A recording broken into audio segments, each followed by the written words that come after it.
Hey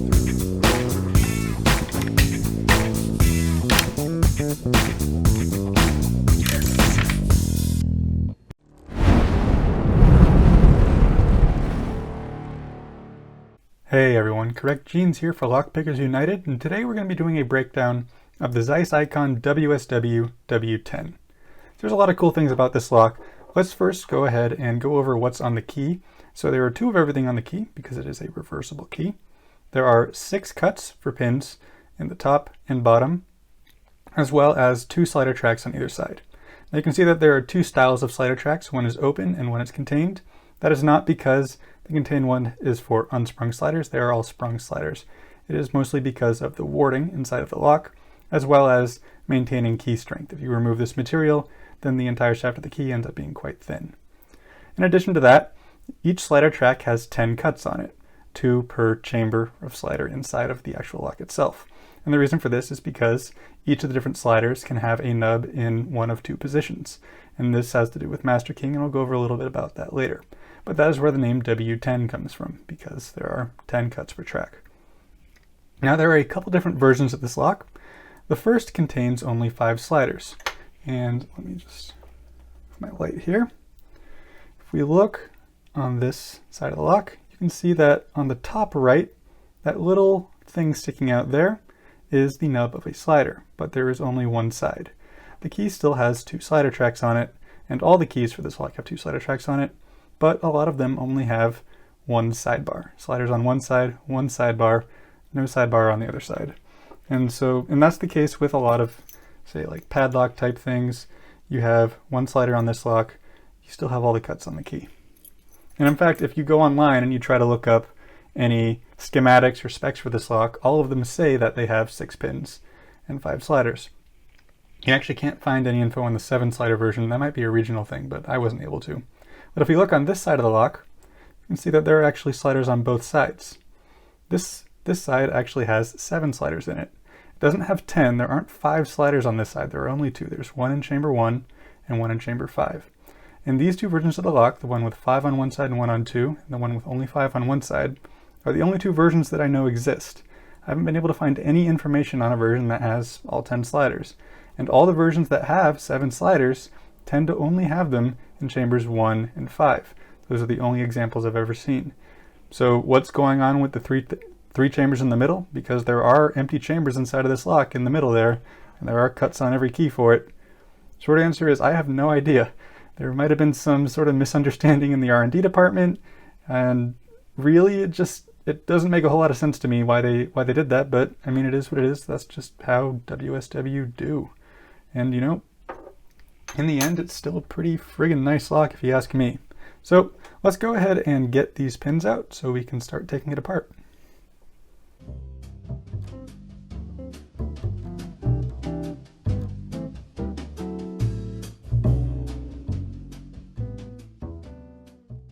All right, there we go. I just used this spring-loaded punch to knock these pins out, but this lock is still together. What we need to do now is we need to get this clip off of the cam in order to free the sides from the actuator. So let's go ahead and do that.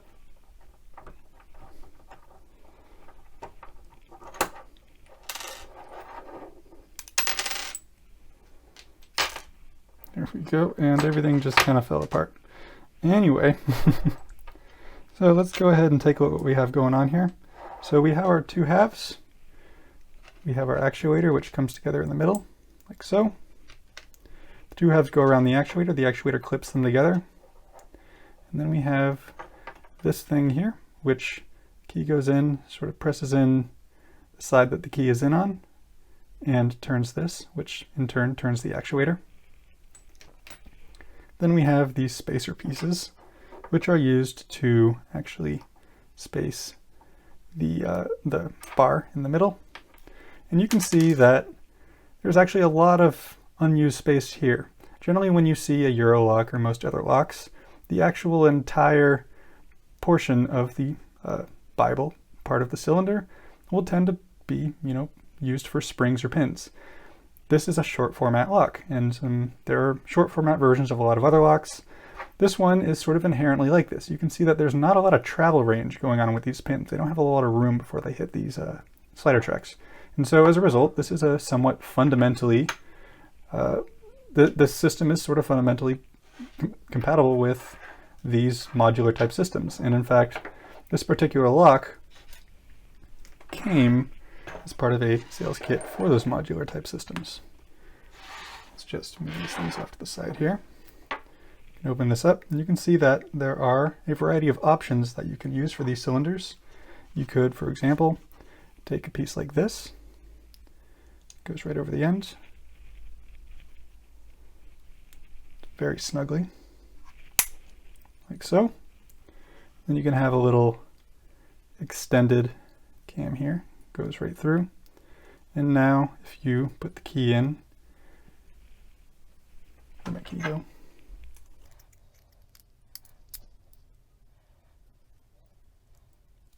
There we go.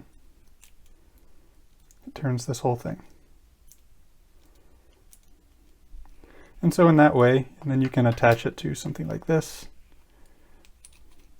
like so. You can use a longer bar at the top. You have extra pins. You can even go with a shorter end on the other side. You have more spacers. And in this way, you can change the size of the lock on either side. That's, in that way, it's modular. That's what a modular system is. All right, so now let's go ahead and get the clip off the back so that we can fully gut this. So just for full disclosure, I am actually filming this after doing the pick and gut, and in the pick and gut, I sort of bungled this part, so I want to get a nice good angle on it. You can see that this has a bit of a recessed C-clip here. It's kind of under this little lip. And so the way that I like to get it off is you can see the groove from this one of the sidebars right there. And so you kind of park it right here. You wedge in a screwed flat head right in there, and then you take your clip remover, push it down, and use that sidebar channel to knock it out, just like that. And then you can sort of hold it out like this, give it a good push,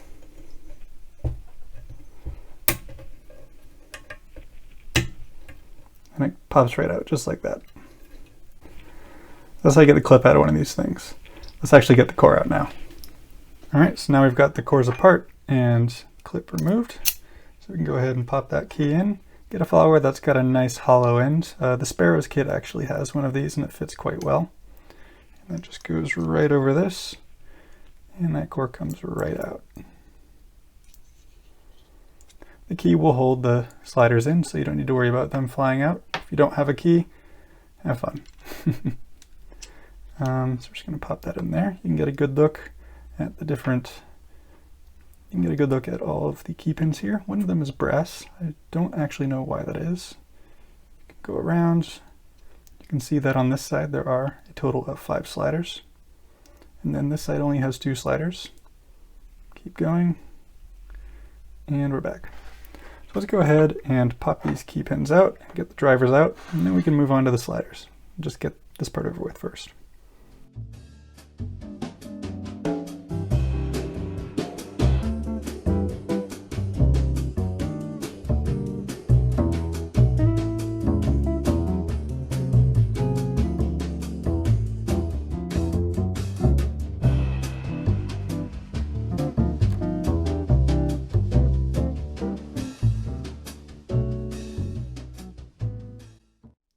All right, here are the key pins and drivers. You can see that they sort of have the format of, a high pin count lock with these little T-pin type shapes. And a lot of the reason for that has to do with, let me get the other side of the core here. The warding, which you can see extends pretty far down below where these pins are in order to make room for the fact that you need to have those big gaps for the sliders on the key. And if you say take one of the higher lift ones, like 1 and 3 here, those will actually fall all the way through. And if you don't end up actually making the pins in a shape that's stopped above the surface of the keyway, then, stuff's just going to kind of fly everywhere. So that's why that's the way it is. It also allows you to keep this shorter format because there's not a lot of room for the pins to move around because the key nipples don't go that far down. You don't need very long drivers. And this combination of short key pins and short drivers allows you to maintain the ability to always have this short format here for modular systems. So now that the pins are all out, let's go ahead and get to the good part, the sidebar mechanism. So we're going to start with the sidebars themselves. Both of them are the same, so we'll just do a close-up of one of them. But one of the key points of these sidebars is you can see that the main thing that interfaces with the true gates along the bottom here is extremely thin.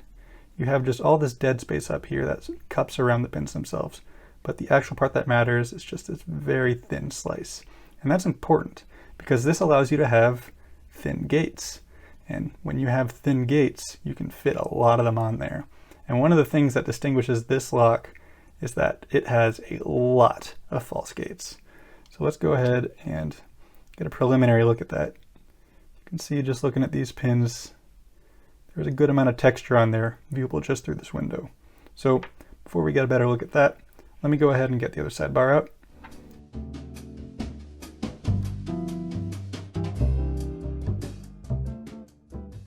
All right, now that both sidebars are out, I can actually remove the key. I keep my fingers here so that the pins don't fly out. All right, and here we can take a look at where the name W10 comes from. You can see that a number of these pins have nubs on the left, some of them have them on the right. And that's why there are 10 cuts per track on here, because you have a cut for the left and the right. This is for master keying systems. You can imagine if you have, say, 2 different locks that have, this pin has a nub on the right, and then the other lock has a nub on the left. A master key would have cuts on the sidebar that correspond to the correct cuts for the nub on the right and the nub on the left in the 2 different locks. Whereas the tenants, for example, in an apartment complex, would have only the correct cuts for one of those locks. And so they wouldn't be able to open each other's doors and you would have a master key. So that's how that system would work.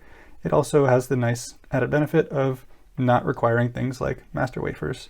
So you don't end up compromising security in order to have a system such as that. Let's go ahead and pull all these out.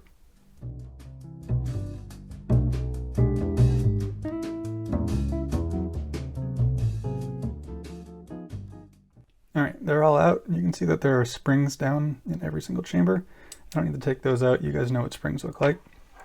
Let's take a look at the pins themselves. And this is where this lock really sets itself apart, because these finger pins have not 1, 2, or 3, but 7 false gates. That's right. They have 7 god false gates. So in this one, for example, if I wanted to pick this, you would start by putting it into this first false gate, and then you'd have to click, click, I think that was 2 clicks, click, click, click. Now you're in a true gate. That's 5 clicks. And couple that with the fact that the tolerances on these locks tend to be very, very good. These locks, more so than I think any other lock I've ever picked, have the worst ping pong problem. You'll set one pin, and then you'll go to the next one to get it out of its false gate, and you'll push it up to set it, you'll unset the other one, and then you'll go back and forth, and then you'll usually have 3 or 4 pins playing that game. This lock in particular, I got a little lucky with it. It doesn't have a huge problem with that. That's why I'm able to pick it on video this week. If I were to try to do, say, this padlock on video, it would probably be, you know, a 45-minute video, because this lock ping pongs so friggin' bad that I cannot consistently pick it for the life of me. So thankfully I have more than one of these, and I can actually bring you a picking video of this later. But overall, this is a very cool lock. It has great tolerances, tons of false gates, a good system, you know, that they sort of inherently designed the way that they do the low format type of pins, just by having the key itself be in a way that accommodates all of these sliders. Now, why there are 5 slider cuts on the side that maximum has 2 sliders and in general only has 0, I don't know, but it's still a very cool lock, and look forward to this Saturday when I clamp it up and pick it. So that's all. As always, have a good one.